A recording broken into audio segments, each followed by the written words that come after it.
All right, good evening, everyone, and welcome to the District of Brown Deer School Board meeting. I call this meeting to order at 6:04 p.m. Verification of public notice. The meeting was publicly noticed. Verification of a quorum. We have all 7 board members in attendance this evening. Approval of the agendas. Can someone give me a motion to approve the agenda as presented? So moved. All right, thank you very much. Motion has been made. Second? Second. All right, thank you very much, Ms. Speaker. Motion has been made and seconded. Any discussion? Hearing and seeing none, all in favor will raise hand and/or aye. Aye. Any opposed? Hearing and seeing none, motion carries unanimously 7-0. And the reading of our vision and our mission statement. Our vision is to provide a rigorous education that empowers our students to confidently navigate in our ever-changing world. And our mission statement is, through the lens of excellence, equity, and engagement, we are dedicated to empowering every student with the essential skills to build a foundation for lifelong learning. All right, since this is our regular meeting, just letting people know if for public comments, if you have a comment that you would like to make, remember it is a comment, not a question that has to pertain to a certain aspect of our agenda, this evening's agenda. To be able to make that comment, you'll say your name and you'll say your address before that. And if anybody that's online that would like to be able to do it, we will be monitoring the chat when the public comment section comes up. Ms. Robinson, are you? All right, so Ms. Robinson is monitoring the chat, and anybody internal will be able to do that, and you would need to raise your hand and again say your name and your Brown Deer address. All right, so now our next item is our district communications, our district administrators report. Dr. Kelsey Brown. Thank you, Dr. Rito. Good evening, everyone, and welcome to our board meeting this evening. Just a few updates in terms of what has transpired over the last few weeks and what's upcoming regarding district administrative report. First, I want to say thank you to the board members who attended the board symposium hosted through the Closing the Achievement Gap Consortium.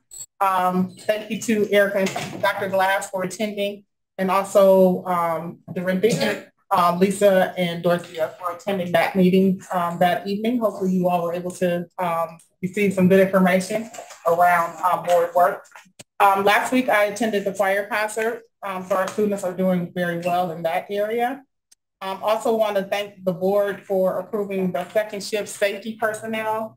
It is making a world of difference over at the middle high school, after school. It's greatly appreciated, and so just a heartfelt thank you to Mr. Thomas. Mr. Scioli shaking his head back there. A heartfelt thank you to Mr. Thomas. He's awesome, and also Ms. Kimber, who works with our safety company, or works with us during the day on first shift. That's going really well. So thank you all for that. Last week, Wednesday, we had 150 juniors take the ACT. As you know, on that day, all other students are virtual. Our freshmen, sophomores, and seniors are virtual. So thank you to Ms. Brown and all of the staff for helping our students do well on the ACT test. Our scores will be back later this spring. So that took place in the field house. And it was a wonderful environment for our students to be able to concentrate and do well on the ACT. Just a reminder, the board approved our students taking a historically Black college and university trip that's coming up. So we have, I believe, 30 plus students who are attending. Thanks to Ms. Brown and Mr. Traquan Martin, our college and career coordinator, for their leadership in that area, and also Ms. Saudi and Ms. Allen. So our students will be leaving on Sunday here at the district on a coach bus at approximately 4 o'clock. So that's coming up. And then just a reminder, we're able to take this HBCU trip because we wrote the out of school time grant. We received those dollars to the tune of $240,000. And that's why we're able to take this trip. And that grant ends September 30th. So hopefully it's not a one-time event, but we know we were afforded that opportunity because of that grant. I want to thank Kylie Ramsey and Mr. Martin. For those of you that may have missed it, you can go back and look at it on Fox 6 News. They did a little snapshot on those two, as Kylie is one of our students going on the trip. And again, Mr. Martin is chaperoning the trip as well. And just an update on our international travel program. Ms. Mia came and presented a couple months ago on our international travel program. Right now we have 39 students who are currently confirmed to travel, and 10 students are on the waiting list. So doing pretty good in that area. And then finally, myself and members of SWSA will be meeting with Governor Evers and his staff tomorrow regarding the paraprofessional bill. It's bill number 608, the one that I initiated. We'll see if we can get that passed, or if we can get him to sign the bill on tomorrow. So just a few things that I've been working on, and events that are upcoming as we transition into spring break next week. So if there are any questions, I'd be happy to answer. Good luck to you on Bill 608. Thank you. Thank you. It has been a journey, but in a good way. Okay. Okay. And our district showcase. Yes. So as you've already heard, we have so many great things going on here in our school district. It is a pleasure to recognize and appreciate the hard work and dedication of those who serve our schools and communities, going above and beyond for students, staff, and families. Tonight, we are here to celebrate the staff of the month from January and February. These individuals have been nominated by their fellow staff members and have shown exceptional dedication and commitment to their work. This is an initiative that I started back in December, where we wanted staff inside the building to be able to nominate one another for this award. And so for the month of January, I think I saw Allie. We have Allie Lester, our instructional coach. Stand up, Allie.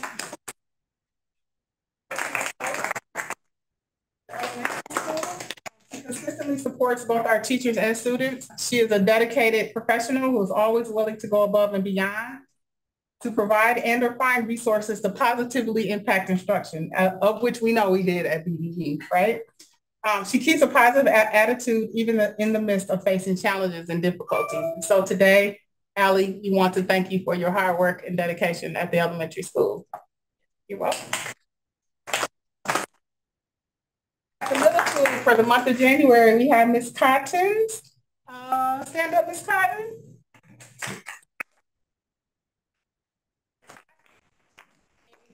She's a special education teacher. She comes to work daily with a positive attitude, even on difficult days. She's not afraid to ask for advice and is always available to assist other staff and supports our students in every way. And so, Ms. Cotton, we thank you for your hard work and dedication to the middle school for the month of January. And at the high school, we have Isaac Peterson, 9th grade intervention teacher. And some people might be online too, so I don't know. Mr. Peterson is a continuous advocate for his students and plays a critical role in the overall success of the freshman class, as well as his own English students. He works hard for and with freshman students to get them back on track and engage in the high school setting. He does everything with a smile on his face and always supports students to make sure they can be successful. So at the high school, we recognize Mr. Peterson for the month of January. Thank you, Mr. Peterson. At the ASC, we nominated Lasagna Banks. Lasagna is our new payroll and benefits specialist. She is always willing to meet and work with staff about any questions they have related to payroll and beyond. And she does not miss payroll. We know that would not be good. She's been working diligently to put into place new processes to make sure payroll runs efficiently and effectively. And she always does it with a smile on her face. And so, Lasagna, we thank you for your hard work and dedication to the district as well. For the month of February, at the elementary school, we have Sarah Frank. She's an elementary school 5th grade teacher. Colleagues at BDE describe Ms. Frank as the glue of their team. She goes above and beyond every day for her colleagues and students, making a difference at BDE. So Sarah Frank, we thank you as well.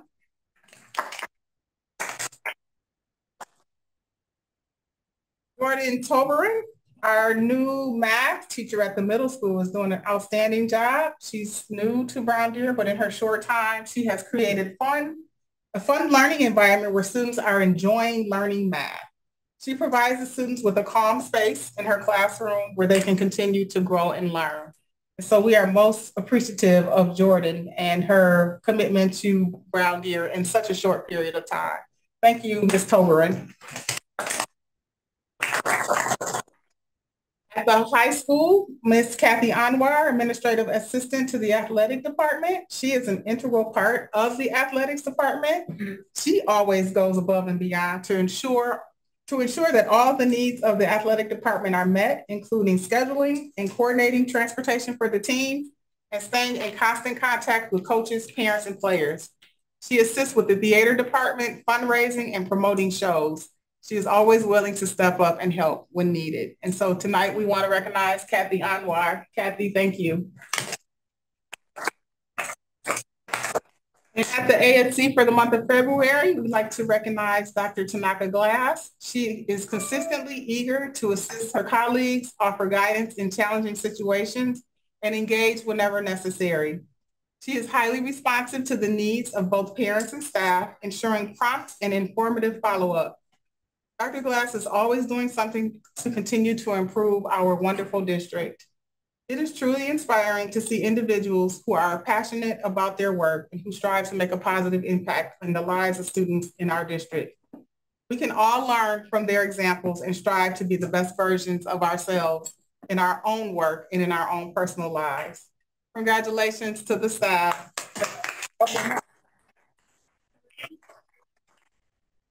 The amazing work and know that your efforts are truly appreciated by those around you. Thank you. And then we will move on to our amazing students who show up every day to do their best work. And students, if you're here when I call your name, if you would please stand. We have certificates for everyone. First, I'd like to begin with Amira Grant. I know I saw Amira. There you go. She's a junior at Brown Deer High School. She plays for the girls basketball team. In February, Amira broke the all-time high scoring record of 1,740 set by Steve Novak 22 years ago. Woo! Way to go, Amira.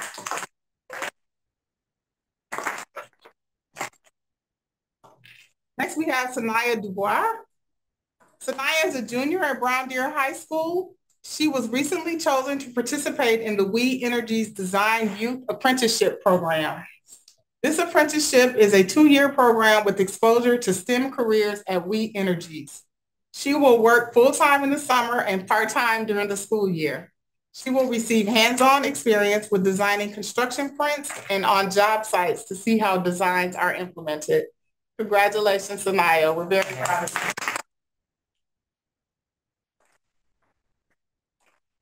All right, Brown Deer Athletics have made some really, really great strides this year. We have had many students and teams qualify for state. I would like to highlight just a few of those teams, starting with the high school bowling team. I see Mr. Scioli in the back, team led by Mr. Scioli. They advanced to the state championship in Ashwaubenon in early March. The bowling team finished 4th place at state. In addition to state, 5 Brown Deer bowlers participated in the District 1 Scholarship Tournament. 2 of our students, Arvin Williams and Zach Tauher, placed, and Zach won the scholarship championship. So congratulations to our high school.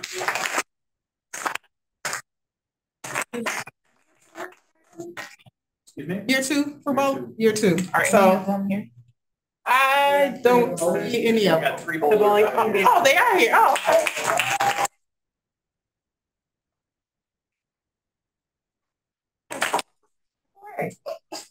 High school wrestling team. The high school wrestling team led by Coach Gladney has had an amazing season. The team clinched the 2024 Woodland Conference East Division Championship for the first time in more than 30 years. They went on to finish 2nd place in the Woodland Conference Tournament. 4 students, Maximus Hay, Jael Norrington, Larry Norrington, and Anthony Strong Jr. qualified for the state tournament in Madison. Maximus Hay placed 2nd at state. So onward and upward.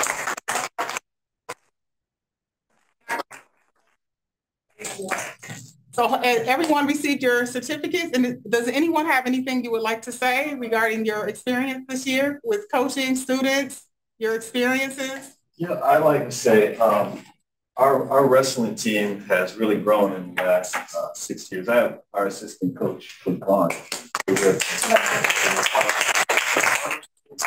came up with a co-op with Mesmer High School in Shorewood. And this year, one of the first things that we did, because girls sports, especially girls wrestling, is the fastest growing sport in high school right now. So the first thing we did, we hired a female coach. She's coaching right now in our youth, and so we asked her to come and coach for us this year. Some of the other achievements that we've had this year is it's history is being made by some of these kids, because in the last 30 years, Brown Deer has not won a division championship. We were picked to win our region in the regionals. We came in second place and just by 3 points. Okay, and sectionals, we took 8 kids out of 11 made it to sectionals. And of those 8 kids, like you said, 4 of them went to the state. This past weekend, we hosted a regional kids qualifying tournament for Kids State, which is going on in Madison this Saturday. And Brown Deer put 25 youth kids from our youth program into that tournament. 24 qualified for state. Coaches that are coaching our youth they're doing an outstanding job. So what we try to do is build a feeder program. We go from our youth. We start at 5 years old, and they go all the way up through to middle school, to the high school. So doing a good job. Yeah, thanks. Anything they'd like to say, Mr. Schuyler? So I did write up some stuff. I don't want to take up a whole bunch of time. Just regular season highlights. This team averaged a 205 in bowling. The highest you can average is 300, which is perfect.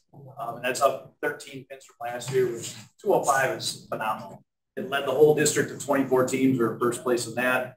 An 85.63% fill percentage, which is either a strike or a spare. That was also first in the district. And when I was looking up state averages, there's 150 teams in the state. I think we were second to both. So that's nice. Just a couple other quick things. They qualified fourth at the district tournament in the gold division, the top division. They ended up beating the #1 seed again this year in the semifinals on Creek. Just to lose to the Falls in the championship. We're going to come back and get it next year. This year we were able to add a JV team, which was phenomenal. So hopefully we can just kind of keep building the program. The state tournament averaged almost a 200, which is pretty impressive. They took fourth place after qualifying third. So we brought them a little bit of hardware for the school. And then just a lot of individual accolades. 5 individuals made the all-district academic team, which is very impressive. So I got 3 of them sitting right here, Auburn, Joe, and Adrian. Also Zach and Ryan, academic all-district. We had 3 individuals qualify for state as individuals out of 16 in the whole district, and the district has about 200 boys that bowl. So that's pretty impressive. We're the only school that had more than 1 that qualified, I believe. Auburn and Zach were both first team all-district. Wyatt was second team all-district. A bunch of scholarship money was won by Auburn and Zach. I just want to say thanks to the board for allowing us to have this bowling team and some of the work that some board members did, especially Ms. Walker. Thanks to Mr. McGregor and Ms. Anwar. Thanks for Mr. Davis for stepping up and coaching our JV team. Then lastly, I just want to thank the boys again. I said this last year and I'm going to continue to say it. I say it to them all the time. Thank you guys for picking me as your scorekeeper and allowing me to be your big fan.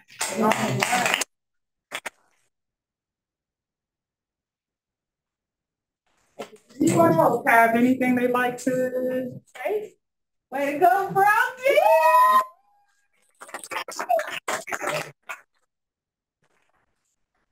Thank you all for your time this evening. We are very proud of each and every one of you, and you are welcome to stay for the board meeting if you'd like. There's lots of exciting things that go on after this, but if not, we certainly understand. You may you're dismissed. So thank you all very much. Bye-bye. Thank you all. Great job.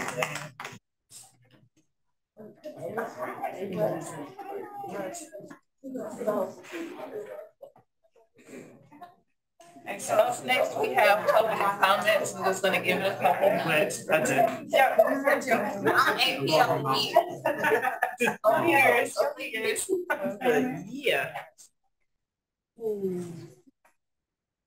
We have time open now for public comments. We don't have anyone online as of yet. Do we have anyone in the room who would like to make a public comment? I would like to. Okay. State your name and your address, please. Sure. My name is Tangela Cotton, address 6315 West Pembroke Road. One more time. 6315 West Pembroke Road. Thank you. As you all know, as it was announced, I am a staff member. I'm also a community member and a parent at Brown Deer School District. However, today I stand before you just as a parent in the district. For background, I have attended approximately 95% of the board meetings this school year, whether it was in person or virtual. In previous years, I've also attended as well. And if I ever missed a meeting, when you guys would put it online, I watched it on YouTube. I tell you this to let you know that my investment is not a recent phenomenon, nor is it that of an employee. Therefore, tonight, I stand before you to make a public comment in regards to the search for our new superintendent. At the beginning of this process during one of the board meetings, it was implied that the community members, families, and staff would take part in the journey to find our next superintendent, just as in the previous search. It was also implied that this process would be transparent. Again, I am speaking to you today not as an employee, but as a parent and a community member. I am reiterating this because as an employee, I am presented with, or I may come across information that is not intended for the general public. And I take that very seriously because integrity is important to me. With that being said, information on the search appeared to be shared sparingly with those of us with the most at stake in the process, the parents. The board did share steps that would take place. It also shared how many candidates applied, as well as ultimately who were the finalists. And in the beginning, the board did ask, and let me say I do appreciate it, what our desires, what our visions, and what our wants were when looking for the superintendent. However, those individuals not a part of the intimate process were provided only one opportunity to meet the candidates, and that was last Saturday. It was very disheartening that only one day was chosen for us to hear or meet any of the candidates, especially since it was during a time of day when many families are taking part in their children's extracurricular activities. Therefore, many families like my own were unable to attend. Now, since I knew I couldn't attend, I did ask other individuals to let me know what was going on, to share with me what was said during the meet and greet. What I came to find out was that several individuals told this to me, that there were many in attendance who were not part of our community. Therefore, they would not be affected by the decision. They did not have children whose education would be affected by the decision and whose place of employment would be affected by the decision. Therefore, the feedback you received from that event, I ask you to look at through that lens, that those who were most affected were not in attendance. This leads me to question when the final interviews were given, or if it hasn't happened yet, when it is given, will the input of who is selected as our next leader in our district come not only from the board and the firm hired for the process, but also include the thoughts of those who have the most invested, parents and staff.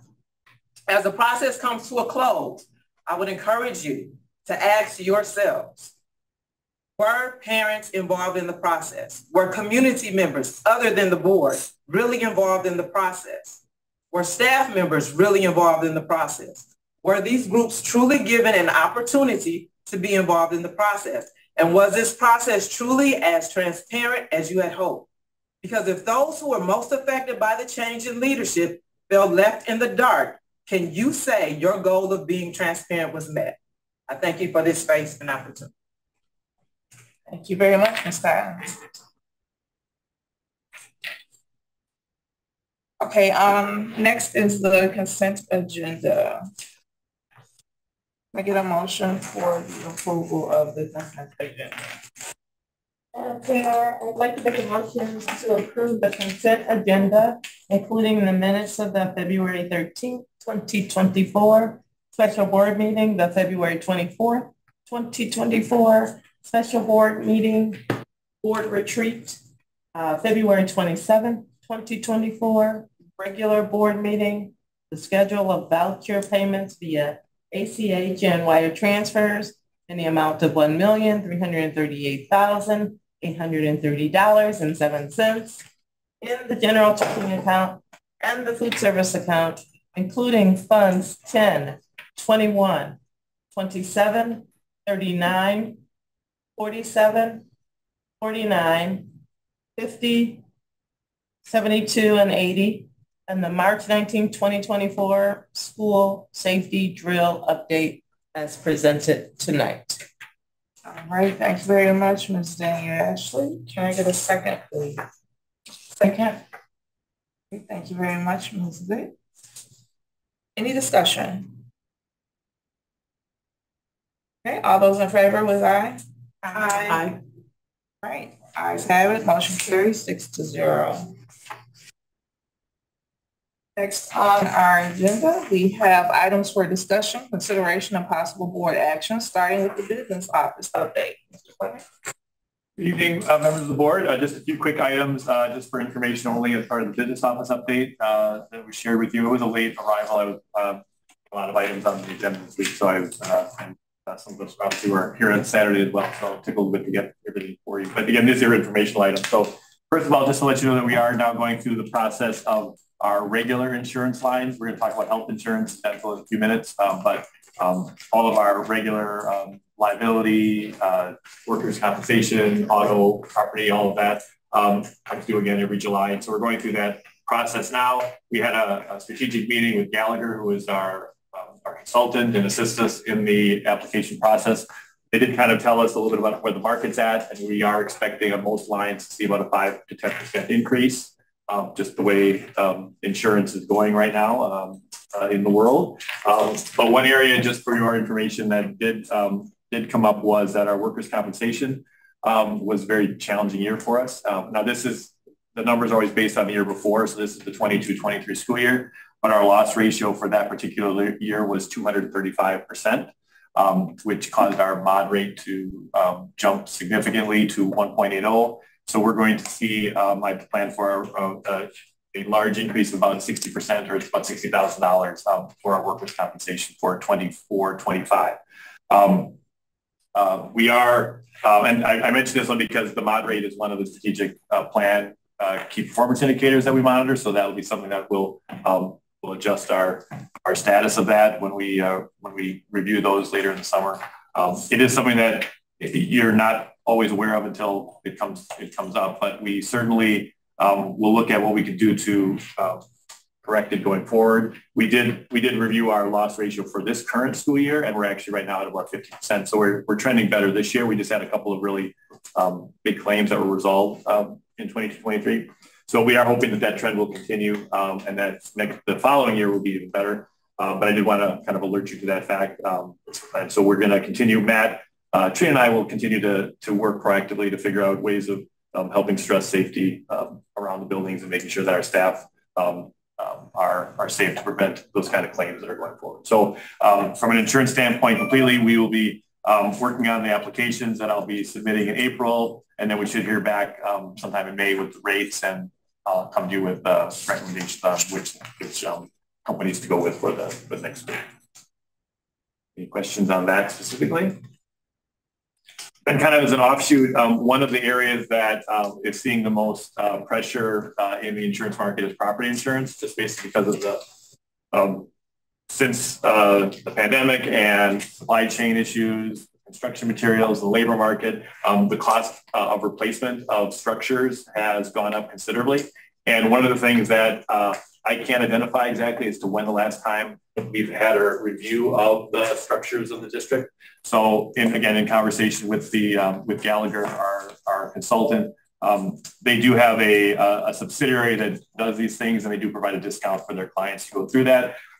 It's about $3,200, $3,250 to be exact, to have them do a insurance appraisal of our structures to make sure that when we submit our statement of values for our next round of insurance, that we're properly appraised. So that we'll be insured for the right values, so that if worst comes to worst and something just happened where a portion or a building would need to be reconstructed, we would be covered for the replacement costs. We feel comfortable with that.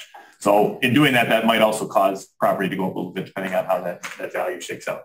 We do have 6 structures on campus that are considered buildings. We have the 2 schools, the administrative building, and then the 3 offshoots, which are the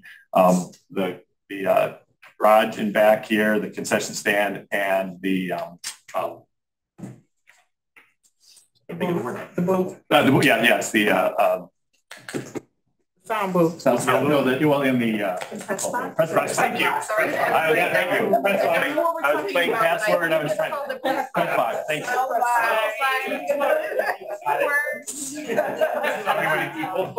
I will do that next time. So those buildings will all be reassessed and we'll get a review of what those values should be. So I'm going to move forward with that over the next several weeks, and we should have that done in time for the review process. Any questions on that at all? Otherwise, then we did have our, our ongoing process of our food service RFP process, and we had our site visit on March 4th. We had 5 companies attend, and one of the requirements for RFP is if you wanted to bid, you have to attend. So those 5 companies were Aramark, Chartwells, Quartz, SFE, and Taver. So all of them or some of them may decide to bid or not to bid. So we'll see, but those proposals are due April 2nd. So we'll be going through that review process once we get back from spring break and those are submitted. And then finally, we did submit again the February treasurer's report, just a few items that were noted. In general, again, things are going very positive. We are expecting still to end up with a positive budget year. I won't get quoted on how much yet until we get closer to the end, but I still feel pretty good about it, even though we've had some areas of overage. And there's just a few notes I share with you in that somewhere. So, any questions on anything else? They won't be presenting to the board. We have a select committee that they made. The food service folks might be presenting to, but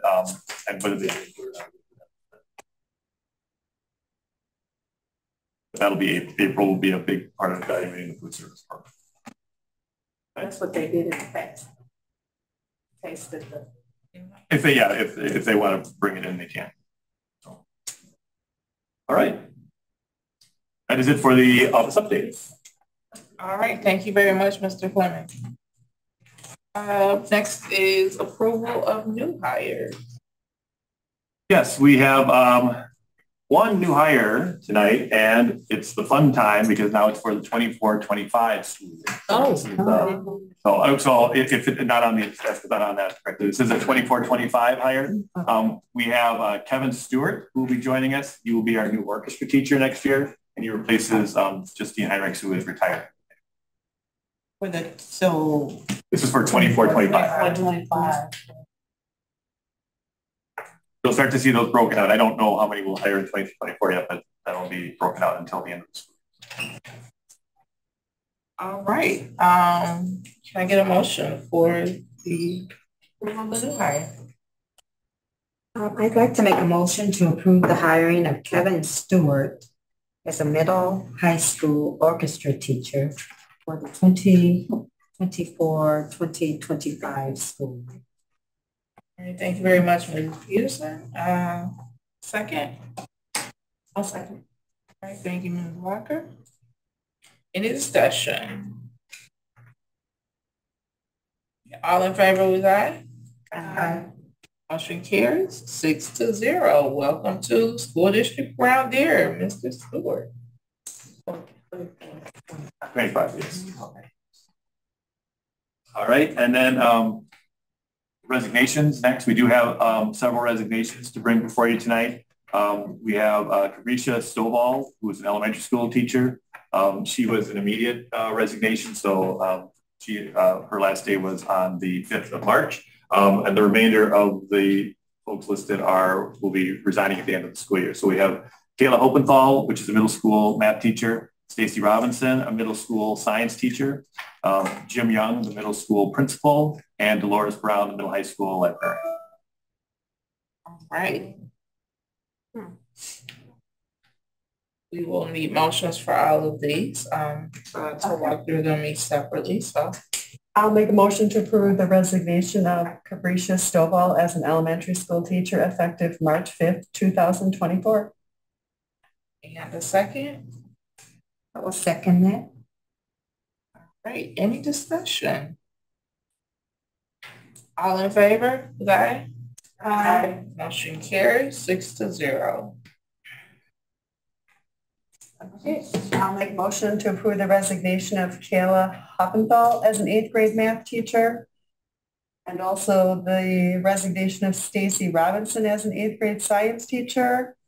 And Dolores Brown as a middle school, high school librarian, all effective June 7th, 2024. All right, thank you very much. And a second? I'll second. All right. All in favor with aye? Aye. Motion carries 6-0. Okay, and the last one is a motion to approve the resignation of Jim Young as middle school principal effective June 30th, 2024. Stay young. Second? I'll second. Was that Ms. Megan? Yes. Okay. All in favor? Aye. All right, motion carries 6-0. Mr. Young. We thank you all for your service to the School District of Brown Deer. We will miss you. And as we often say when our staff leave, once a Falcon, always a Falcon. So sorry to see you all go, and we wish you the best in your future endeavors. All right.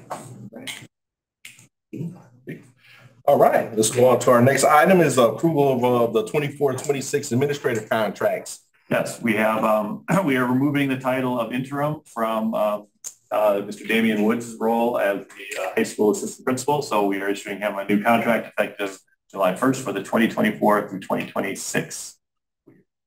All right, with that being good, all right, so that's one less thing to worry about. So would someone like to be able to make a motion?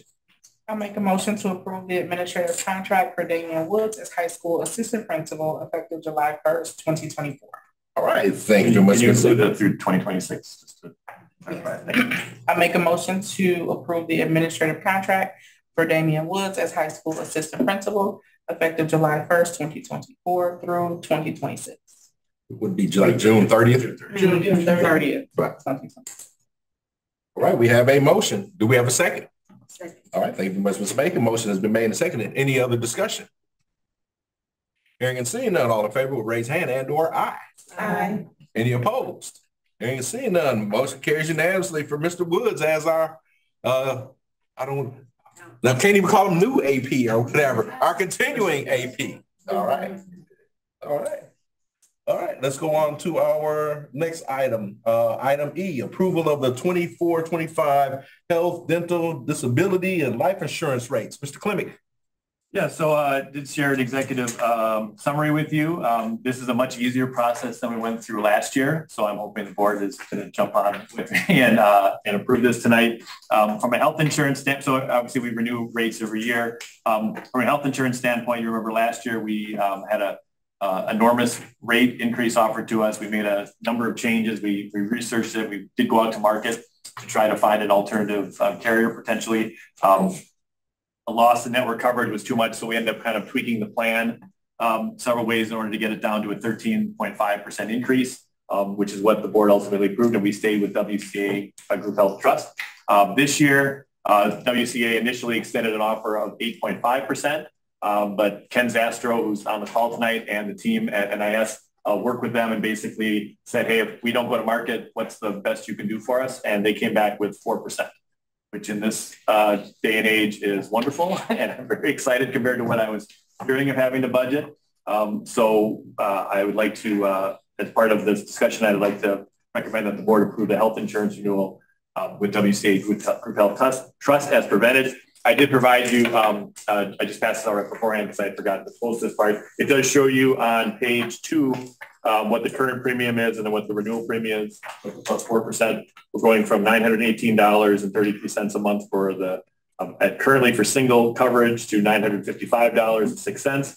And for family, we go from $2,085.47 per month to $2,168.89. So roughly, each one went up for the single coverage, probably just went up about what, 35, 40 bucks.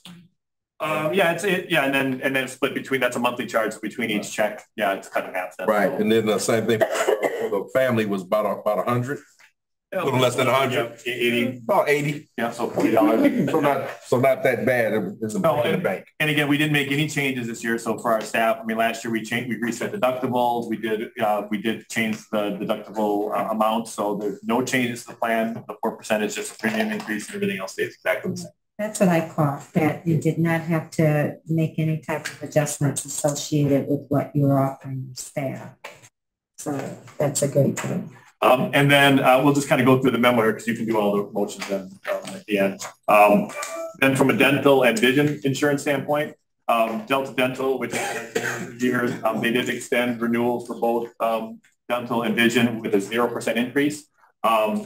As a reminder, our dental insurance is an employer-paid benefit that the district pays 100% of the cost, single or family, and then vision is an employee-paid cost. They pay single or family, they pay the full cost of that. Both were at $0 or 0% increase, $0 increases. So we would recommend right now to move forward with the vision insurance renewal with Delta Dental for the 24-25 school year. The reason why I'd like to have a conversation when we're done about potentially going self-insured on dental. This is something that I kind of broached the subject with, and we'll have a more in-depth conversation in a moment. But certainly we have time that we can take a look at it for a couple of weeks. And if the board is comfortable at the next meeting, we could potentially look at it. Otherwise, Delta is willing to do a $0 increase if we decide to stay fully insured. And then from the life and disability insurance, again, we would remain with Madison National Life Insurance. And that's, again, a 0% increase on both disability and life insurance. Those benefits are totally provided for. Those are employer-paid benefits for our staff. District pays us. And so we're not looking at any changes. So we're basically saying we have the 4% increase with health insurance, with WCA Group Health, 0% increase on vision, and life and disability $0 increase with Madison National Life. So if you'd like to you want to do those motions now, and then we can just have a discussion on the self-insurance piece, or if you want to do Or how would you like to proceed? Make the motion and then to say. Put the motion out there and then go to the second and then discussion. All right, going to discussion after the second. All right, would someone like to make a motion? Dr. Vito, I'd like to make a motion to approve the health insurance renewal with WCA Group Health Trust for the 2024-25 school year. All right, thank you very much, Ms. Makin. Motion has been made. Do we have a second? I'll second. I think Ms. Walker, motion is made and second. Any discussion? Let's go to it.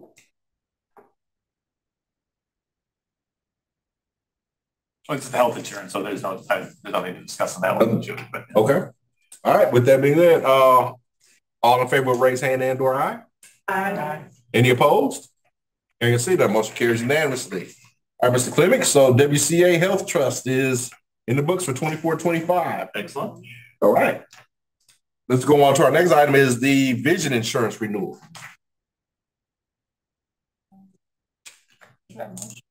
It's a motion. Yeah. Okay, Dr. B, What's on the sheet, right? okay, I'll move around the dental part of it. All right. Yeah, go to the back side.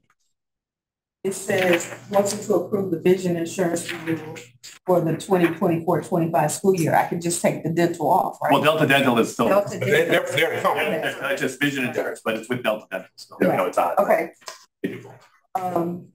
Dr. Vito, I'd like to make a motion to approve vision insurance renewal with Delta Dental for the 2024-25 school year. All right, thank you very much. Motion has been made. Do we have a second? I'll second.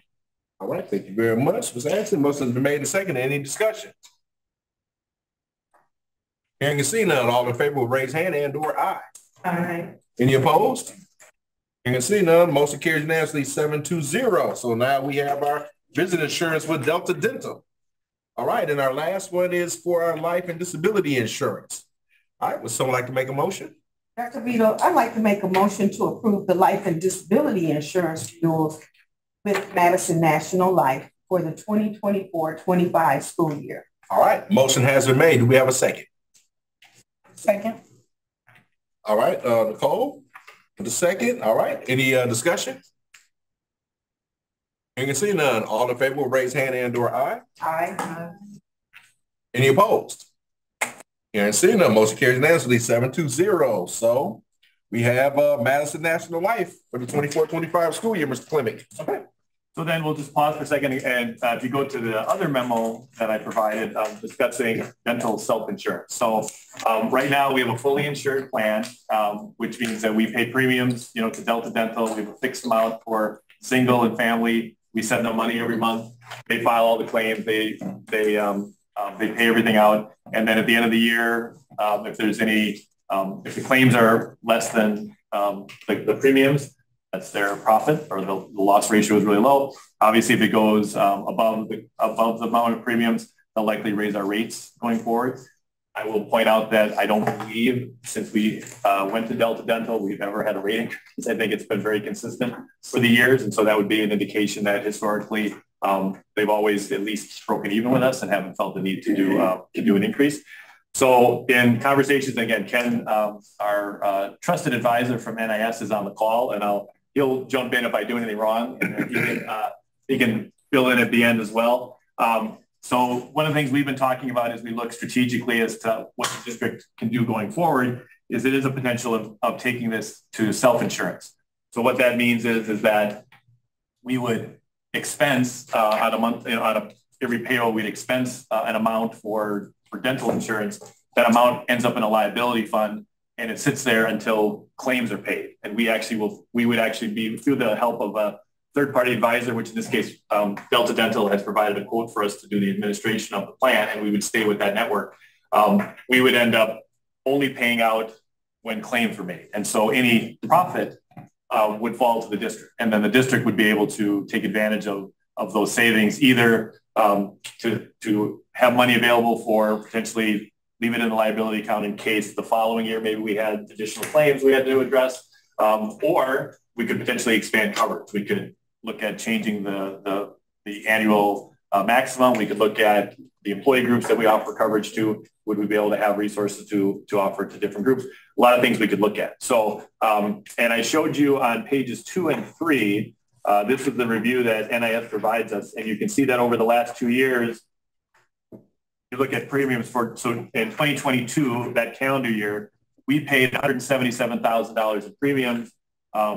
They paid out $138,000 in claims. So the revenue after claims was almost $40,000. And then they have their administrative fees that they charge and their costs to get to the final amount. And obviously they can account for however they want to do that. But you can see we had about a $39,000, I don't want to say profit, but $39,000, we had more revenue coming in than expenses. And if you go to 2023, which of course was last year, it's very close. It's about the same. We had $165,000 or $166,000 in premiums, almost $132,000 in total claims. About $34,000 was the difference. And so you can see a pattern of where, and this has been pretty consistent with dental historically for us, that there is an opportunity for savings there, that we could take on the insurance role ourselves and then again recapture those savings as opposed to having to, we're just giving them away then the premium coverage. One of the things to keep in mind, again, with self-insurance is that, we set the rates. There is an administrative fee, and I do highlight that on the last page of the memo, where Delta would charge us $5 per member per month. So based on our current enrollment of 178 participants, it would cost us about $10,600 for them to administer it. So they would be the ones that would be dealing directly with the dental groups, and they would be paying the claims. They would basically be sending us a notice saying, here's how much we're going to take from your account this week, and we're going to, they're going to pay it out, and that comes out of that liability account that I was talking about. And then we would, of course, monitor that to see how we're doing to make sure, we have sufficient funds there. So there's the chance of profit. There is theoretically the chance of a loss, because obviously you could have a year where claims higher than what we would expense for it. But that hasn't happened as of late. And when we look at the number of enrollees that hit the maximum amount, last year we had 5.3% of members who hit that $1,000 maximum in our coverage. That would equate to 21 members, which means that of that $130 or $140,000, I'm sorry, yeah, $130 or $140,000 cost, 21,000 was when people hit the max. So it isn't very common that people hit the max. So we feel fairly confident that this is something that could benefit the district. It would allow us again to recoup some of those costs and potentially again expand down the road. The recommendation that Ken would make in our conversation is that if you're going to do this, because this could be something eventually that districts are going to for, health insurance is the tougher one. I mean, that's obviously a place where you can really see savings, but you're also a lot more risk because the dollar values are so much higher. So if we were to do this, the recommendation would be to keep everything the same for 1 year and run it through the program and then see how the experience was, and then we can make a decision based on what our revenue over expenses would be, and make a decision for how we would approach the plan for the following year. So Ken, I've talked a lot. I don't know if you want to add anything to what I said, or if anybody has a question experience, because this is something that other school districts are starting to do, because again, dental is an easy way to kind of get your toe into the self-insurance piece, and they do find success in doing so. So Ken, I'll let you add anything that I've missed. Oh, hold on for a second. We got two questions. Do you want him to have him speak first? Because he may answer your questions that you already have. Yes. All right, go ahead. Okay, thanks. I appreciate being here with you all tonight. Kevin hit it on the head. It's pretty straightforward in terms of self-funding the dental. The one point I wanted to make, though, is it still is with Delta Dental, and the plan designs do not change. The network does not change. So really the employees would not see any difference in terms of how they access care, where they access care, the amount of care and coverage that they get. So none of that would change. Just want to reiterate that this really comes down to, instead of Delta administering the claim and providing you a network and paying the claim, they're just inserting you in the middle that you're going to pay the claim from that liability count, of which you're paying 100% of that premium already in the fully insured space. So yeah, to Kevin's point, there's, $30-some thousand in, revenue after expenses that has occurred in the last couple of years, likely trend to continue. So why not move into an avenue where we could take advantage of that and have that, help the district as opposed to increasing profit line for Delta Dental. Question is, how do you start out? You start out the first month, you take people's and you make this fund. What if you need to pay out more than you already have?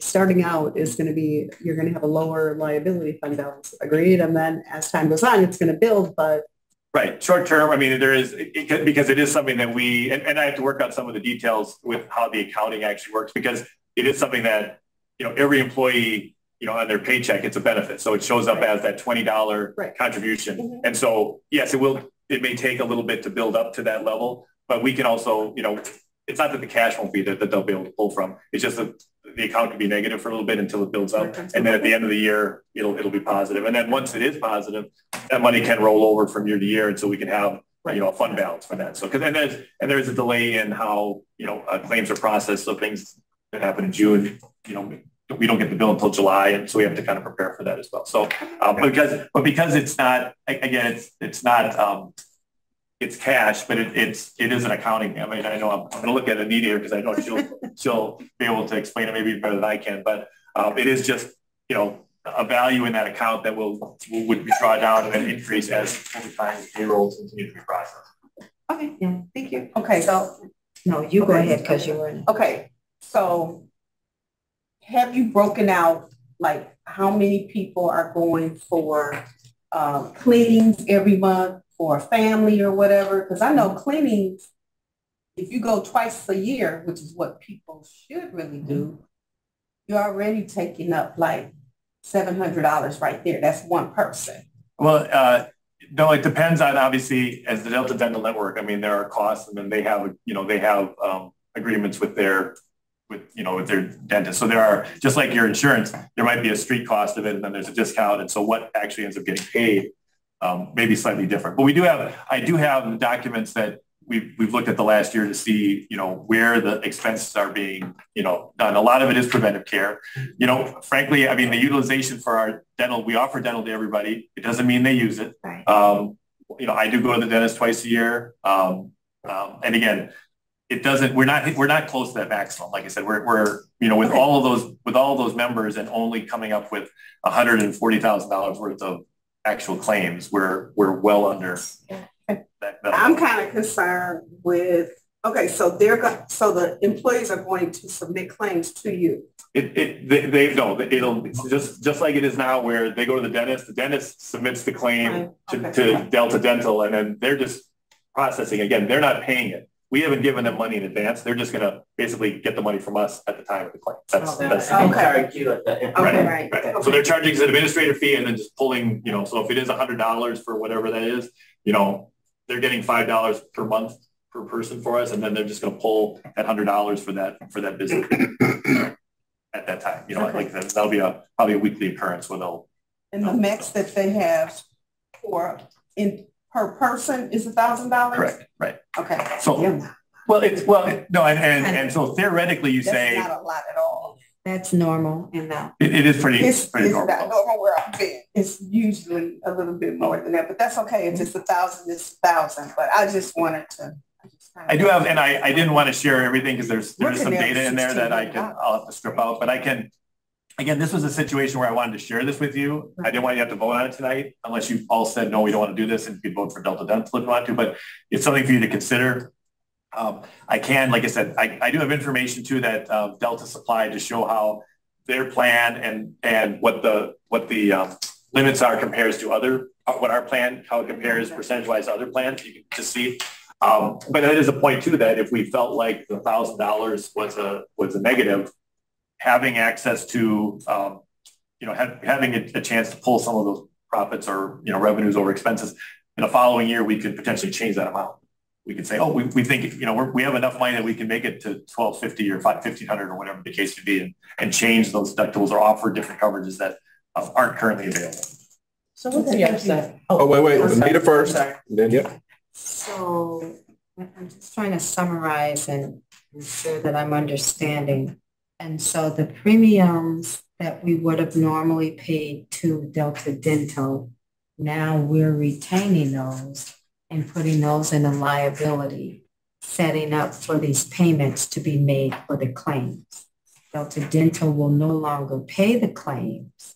They will get the claims from the dentist's office and then work with whomever in your department for us to make those payments. It's an automated process. They basically will say they'll just aggregate all the claims for a given week, and but they're not paying them. They're not paying. They're just going to say, and they'll do a pull from our bank account and say, here's how much it is this week. Okay. And so the point that you're trying to make in this whole design is saying, previously, we would just send Delta Dental premiums every single month. We would send them premiums. Payments were made. The payments may not be as much as the premiums, but we don't get that difference in premiums back. With this, we now are paying the premiums for the claims. And so if that claim did not meet all the premiums that we sent in, then we've made a profit, quote unquote, as a result of us having those funds here as opposed to Delta. Correct. So we spend less, we reduce our overall dental expense as a district. And again, or we can reinvest and potentially do a different plan. So what happens at the end of the year if we do have funds still sitting in there? Do they sit in there and roll forward to the next fiscal year? Do they come out and the new year starts anew? Or how does that work? Ken can, I mean, we can, that's where we'd have that conversation about, okay, we have X amount of dollars in there. Do we want to, pull them out, utilize them, as general fund, leave them in there so we have a little bit more of a pad for a future year in case claims are higher? Or again, we could look at the plan design and say, we could increase the family or the individual maximum without changing the rate, and so the rate could continue and would slowly draw down So that would kind of be our option on what to. A year from now, we would have that conversation as to here's how we ran, here's how the year's going. How do we want to approach the following year? It might be keep it all the same potentially, or we could look at making adjustments. Sounds good. Okay, thank you. Am I wrong on any of that, Ken? Nope, 100%. I just had a question about usage. So how many employees in the district actually use any form of dental? Or can you just give me a ballpark? I have to double check on how many actually took a claim. We have that, like I said, we have the 178 that participate. So because it is an employer paid benefit, almost everyone who's eligible takes it. Not everybody. There are a few people who waive it. Maybe they are on health and vision with their spouse, another employer. But almost everybody and I do have people who waive health insurance but take dental, maybe because it's free here and it's not free at the other place. So, I would say the vast majority of people who are eligible will take it. Now the one group that we don't offer dental to right now is our 10-month support staff group. Like educational assistants, they are offered single health insurance, but not dental.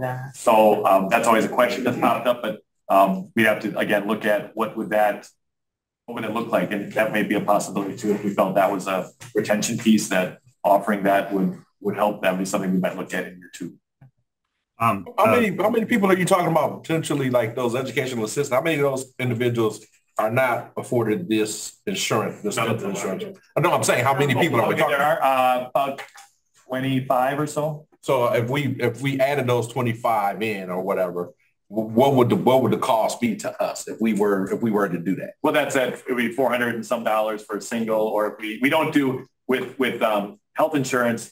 Education assistants only have the offer of getting single coverage that's supported by the district. If they want family, they have to do the complete buy-up, so nobody takes family. So we probably do the same thing with dental, potentially, or if we wanted to offer dental, and then it'd be the $1,000, $1,200 a year. So there wouldn't be something I would recommend doing immediately, but it would be a conversation again we'd have a year from now, depending on how the program ran. Excuse me, sir. How much more would that actually cost if we added those 25 individuals? I mean, because a lot of times the more individuals you have in a plan, the cheaper your rate is. Well, of course, I know 25 is not a whole lot, but. Yeah, well, so it would be whatever we would have to set aside your single premium allocation amount times those 25 people. So per the, I think that's on the last page of Kevin's. So $484, right, is a single premium. Yes, that's a single annual cost. Yeah, so 484 times the 25 would be the total cost. But that's what we would set aside. We don't know what the utilization would be like in terms of those 25 people. How much would they use? And that would be something we'd have to learn throughout this year if we brought them on. We know right now with your current population, they're spending about $130 some $130,000 a year in claims.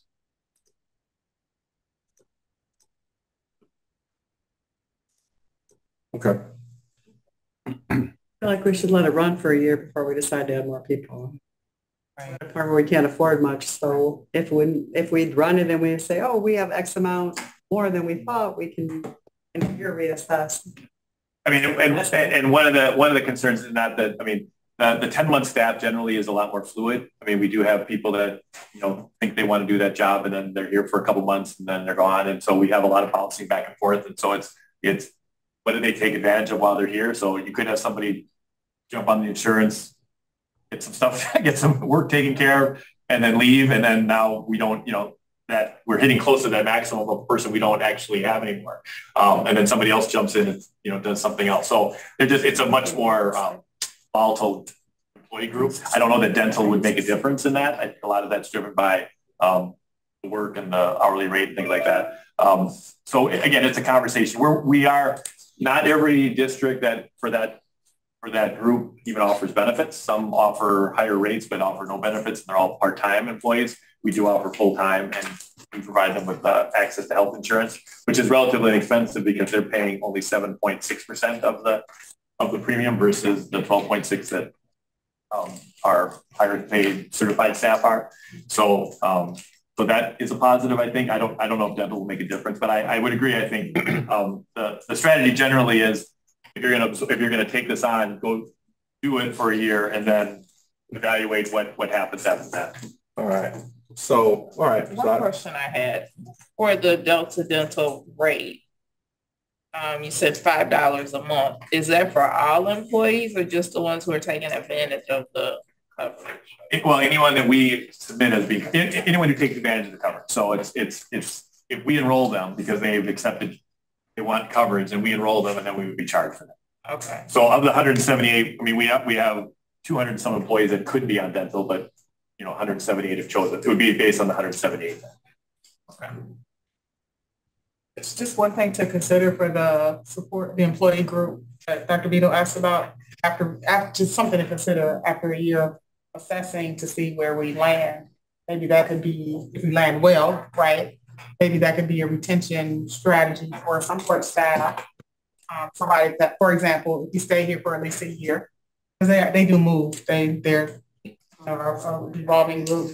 But if you stay here for a year, then so then, but if you stay for a year, then the following year potentially you might be able to get it. Okay. We have people who aren't taking it, so that would be good if they decide they would have an option. Right. All right. Cool. Any other questions, board? Again, if you want to consider it, then we can finish this conversation on April 9th. I just wanted to throw it out there. And again, if the decision is to not do this, Delta still has the 0% increase for dental if we want to stay with the fully insured model. So. Okay. All right, sounds good. If there are any questions that come up between now and then, let me know. I can make sure I can't answer it, Ken will answer it, and we'll get you the information before April 9th. Well, thank you very much. All right, sounds good. Answering our questions, Ken. Thank you. All right, have a good one, Ken. All right, let's go on next to item F, our facilities and grounds update. Matt. Good evening, board. I just wanted to give a couple of quick updates, nothing real serious. I wanted to give you an update on the Sonatrol end, which is kind of a cost grant update, but we'll go with the Sonatrol part first. We have had all of the fob card readers and the wiring done. Unfortunately, our programmer got pulled into jury duty, so there's a small bit of a delay right now as far as the programming part is concerned. So as soon as he is done with his civic duties, he will be back and finish this out. So I'm hoping within the next 3 weeks, I was hoping by now I'd be able to tell you that I'm ready to go, but it may have to wait until the next board meeting. And that kind of leads me to the COPS grant update. Right now, as soon as the Sonatrol part is done, me and Kevin and Carol will be starting to have conversations about the camera situation and what's next as far as cameras are concerned. And then we can start doing that part of the updates for the camera systems. As you guys, I don't know if any of you guys have seen, both the baseball and the softball diamonds have been getting redone. I want to give a big shout out to the Athletics who have been redoing our baseball diamonds and our softball diamonds. They're doing a fantastic job. So, what's the timeline for completion? They should be done. They were hoping to be done on Tuesday, which was today. Oh, but with the rain that happened on Thursday, that prolonged this. They're hoping by Thursday morning. So that was again, thank you to you guys for approving that, so that we could get this done before the baseball season starts. Before it snows again. What was that? I said before it snows again. Right. Oh, come on. Friday. Snow around Friday. here. Friday. No. No. All right. Just a quick note, I don't know if Gerald shared, but due to the not using of the field here, we were at Lincoln Park and some cars got broken into during baseball practice. Knew nothing about that. Yeah, so it was very unfortunate. Well, it happened to be my car, my kid's car, but it was also a Shorewood student's car as well. So yeah, tonight there was practice over there and we dropped them off and I'm not leaving my car there again, but it's just for note. Yeah. Mm-hmm. So it's like tough when you don't practice here. Yeah. They're hurrying. And then I had a meeting with great folks at the elementary school about the playground, giving that an update of finding out where we are as far as that status is concerned.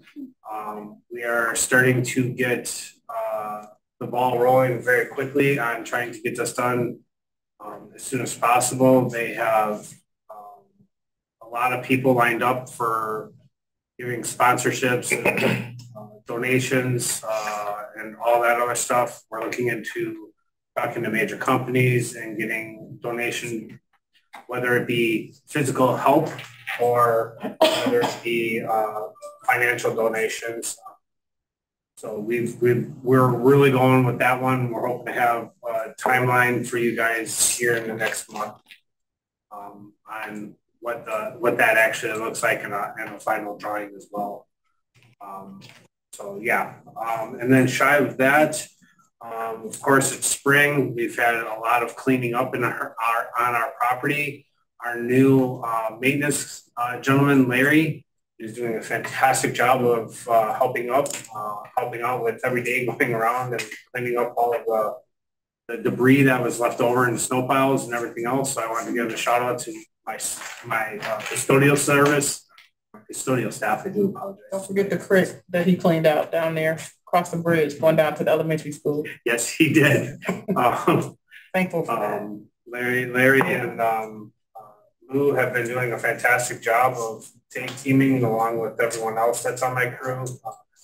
Joe, Mr. Ron, Devante, and Mr. V have been doing a fantastic job of going around and making sure our grounds look great. So I wanted to give a shout out to all of them. Thank you very much. And then the facilities update for you guys. You guys have any questions? I had one question.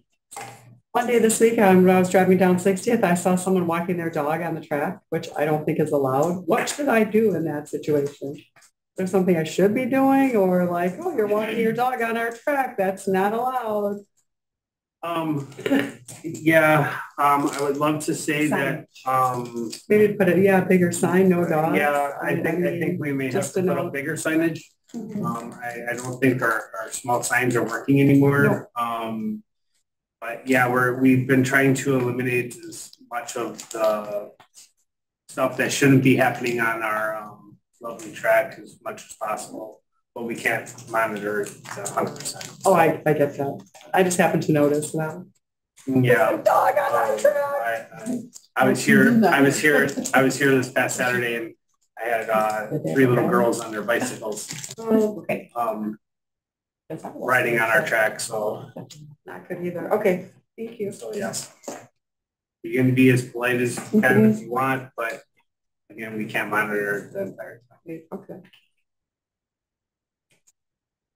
Any other questions? Awesome. All right, I guess your next piece would be about the renovation project for the kitchen. Yes. Again, good evening, board. We have the North Commons renovation that I would like you guys to approve. Kevin, I have been doing our due diligence and talking about this a whole heck of a lot. We had 3 people that came through, and which was CG Schmidt, Cullen, and BJS. We've had great reports with 2 of the companies. I made my recommendations of going with CG Schmidt. So I would recommend that the board approve the hiring of CG Schmidt for the North Commons renovation. Give us an overview though of why you chose them over the others. As far as the reason is because they are an all-in-one. They're the only company that decided to take the full project on. They're taking the part with the equipment, and they're also taking the part of the general contracting. They have done work for us. They actually did the North Commons renovation, North Commons building. So I feel that they have potentially could be a lot more efficient for us to use, and a lot less of back and forth. Exploratory. Okay. Yeah.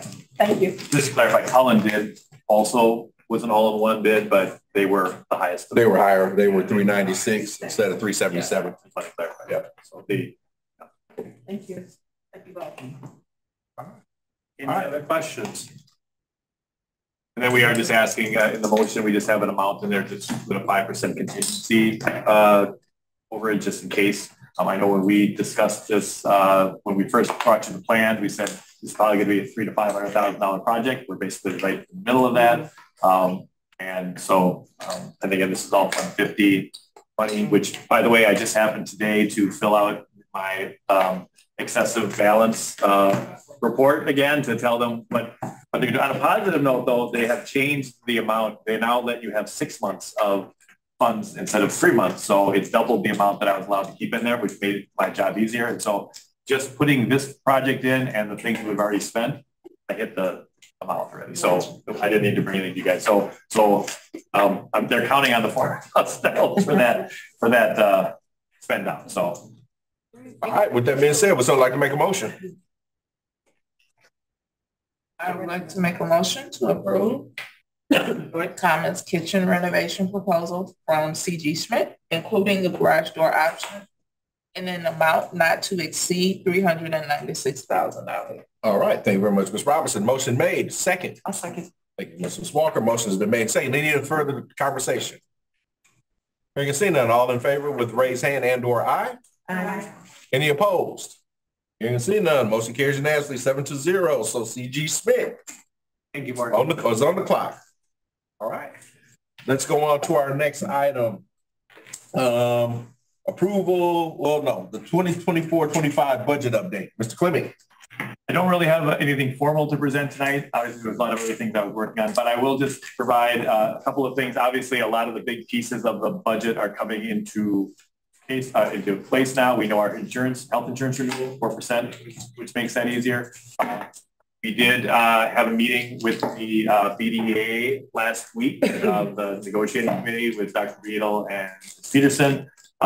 We are close to an agreement and we're making some final tweaks, and our hope is still that we will have that done and hopefully maybe potentially an approval for you on April 9th to approve that and having that taken care of, and then we'll have to move into the other employee groups, but we feel pretty confident we're going to walk into the end of this preparing the budget with a lot of the big ticket items already kind of figured out, and we'll go from there. So we are going to have more of it concrete on paper for you in April. All right, thank you very much. Let's go on to item number I, approval of the early college credit and Start College Now applications. Yes, I will take this one, and just what it says. Dr. Beadle, you're familiar with signing these for at least since I've been the superintendent. Donna and I just became aware that this is something that we need to bring to the board for approval. So it's never been on an agenda. I, however, did not know that was that was needed. So, okay. But in essence, we have about 38 students who have currently signed, and I think you signed those today. I just signed them today. 38 students who are signing up for early college credit or the Start College Now experience. And we uploaded our flyer that we share with our students in order to promote this experience. So what we know is moving forward about this time, every year we'll come to you and ask you to approve our early college credit and Start College Now application. All right. Okay. Sounds good. All right. Would someone like to make a motion? Dr. Beal, I'd like to make a motion to approve the early college credit program, Start College Now applications as presented. All right, thank you very much, Ms. Ashley. We have a motion. We have a second. Second. All right, thank you, Ms. Bacon. Any discussion? I think it's an excellent program. I think it's good for our students to be able to do this. So, yeah. Yeah. All right. So, with that being said, all in favor will raise hand and/or aye. Aye. Any noes? Hearing and seeing none, motion carries unanimously 7-0. I was just consulting. I know. I'm seeing. You know that caught me like I was like, okay. Yeah, that's what had me stuck. I just looked at her. Yeah, that's what had me stuck. I'm like, catch that down. All right. Okay, our next item is approval of the Board of Canvassers. Hey, Jay. I volunteered last year. I can volunteer. All right. So with that being said, would someone like to make a motion for the Board of Canvassers? Yes, Dr. Beto, I would like to make a motion to approve Anissa Beto, Ellen Schmitz. Ellen Schmitz. Yeah, I thought about that, Schmitz. And Tracy Horton as the School District of Brown Deer Board of Canvassers for the upcoming April 2nd, 2024 spring election as presented. Thank you very much, Ms. Peterson. Motion has been made. Do we have a second? Ms. Robinson, the tie goes on the runner this time. Last time it was before, so all right. Ms. Robinson seconded. Any discussion? Wait a minute. Who seconded? Oh, so you Robinson. The motion made. Anita made the motion. Yes. Ms. Robinson seconded. All right. All in favor would raise hand and/or aye. Aye. Any opposed? And see the motion carries unanimously 7-0. Interesting name on this thing. You didn't know that? I did not know that. So again, I believe that was probably wonderful and illustrious Miss Ashley then probably done. Can't even say nothing. No, right. There's nothing to say here. Okay. All right. Let's go. All right. Okay. All right. Let's go on to our next item. New superintendent search update. All right. So with this being said, on Saturday, March 16th, we had our 3 finalist candidates come in for the District of Brown Deer superintendent. I think we had 3 wonderful candidates that actually came into the finalist interview. In that interview process, there was at one time, one individual was interviewing with the board, the other individual was touring our great facilities, and the other one was doing the community meeting in the commons area. From everything that we heard, everything went really, really well. It was a really tough decision for the board in making our determination. But with that being said, I'd like to announce that we unanimously as a board, 7-0, for Dr. Patrice Cotton to be the next superintendent of the District of Brown Deer. Her contract, she will start, contract has been signed, and she will start on July 1. So thank everybody that had a part to do with this process and being able to do this. You know, Dr. Kelsey Brown, thank you so much. There'll be a lot of back and forth by the time this thing is over with. I'm thinking all of the staff that had a giant role to be able to play in this. We did something that we've never done before, to where we did the majority of the heavy lifting when it came to this process with the assistance of School Exec Connect. So we like to thank them as well too. For everybody that was there, I think that everybody got a really good taste and a great snapshot of our finalist candidates, and knowing that the candidate that we picked is going to be the best individual to be able to lead our great district forward. So with that being said, let's go on to our next item. It is SWSA and our legislative update. At this point in time right now, I'm just going to say there's so many different things that are going on. It's starting to get a little bit borderline ridiculous because of all of the different things that are actually coming through and nothing's actually being voted on as of yet. I know when Felita, when you get ready to do your WASB report part, a lot of this stuff all ties together. So it should almost be one report as a legislative update. But Ms. Ashley, anything from the WASB? The state legislature adjourned for the year. There was over 25 education bills that passed one chamber, but not the other. Yep. So y'all know what that means. Yep. They come back in the new session. Hence my reason for saying there's nothing really to talk about. Really to talk about, which is I'm glad to hear that the governor is going to talk to you on that one particular bill because it must have made it through both chambers, but the other 24, 25 did not. Yep. And total waste of time. Yeah, there's a public school funding video available if people are interested, particularly when we talk about our financial cliff and what our school district and other school districts are doing to pivot. Right. All right. Thank you very much. Ed Foundation. We are in scholarship season right now. As of our last meeting, we currently have 35 applications for the scholarship, which is a good number, especially since we're only halfway through the process. So looking forward to seeing our great students apply and getting those awarded to them. Sounds good. All right. Parks and Rec. There was no recent meeting. Our next meeting is April 2nd. Okay. All right. Thank you very much. All right. Let's go on to our next item.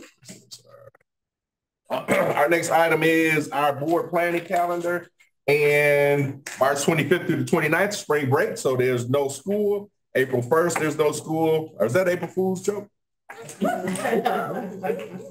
kid will never go to school. All right. April 2nd is our professional learning day, so there's no school again. April 3rd, school resumes. April 9th is our special board meeting at 6 o'clock. April 13th is the fun fair. So any board members, I think that there was an email that went out asking if any of our board members would be available to volunteer at the fun fair this year and stuff. So check your emails just in case, but I know I received it, and I think it went out to the board. Okay. All right. April 17th is our joint meeting with the Village of Brown Deer, and that's a virtual meeting at 5 p.m. And then April 23rd is our regular board meeting in the ASC, and that would be the meeting with all of our new board members. And your old board members gone. No, you guys can't go there. You still got to be there. Good try. All right. With that being said, let's go on to number 8. I will make a motion to convene into closed session pursuant to section 19.851C of the Wisconsin statutes considering employment, promotion, compensation, or performance evaluation data of any public employee over which governmental body has jurisdiction or exercises responsibility, and section 19.851F of the Wisconsin statutes considering financial, medical, social, or personal histories or disciplinary data of specific persons, preliminary consideration of specific personnel problems, or the investigation of charges against specific persons, except where part. And B, which applies, which, if discussed in public, would be likely to have a substantial adverse effect upon the reputation of any person referred to in such histories or data or involved in such problems or investigations for purposes of considering the findings and recommendations regarding a parent complaint investigation. All right. That was a mouthful. Okay. With that being said, do we have a second? Second. All right. Thank you very much, Ms. Robinson. Motion made and seconded. All right. Ms. Ashley. Vito. Aye. Daniels, Ashley, aye. Bacon. Aye. Peterson. Aye. Robinson. Walker. Aye. And Zick. Aye. And motion passes 7-0 to move into closed session at 7:33. All right. Thank you very much. I don't believe we will not be going back into open session. So thank you very much, everyone.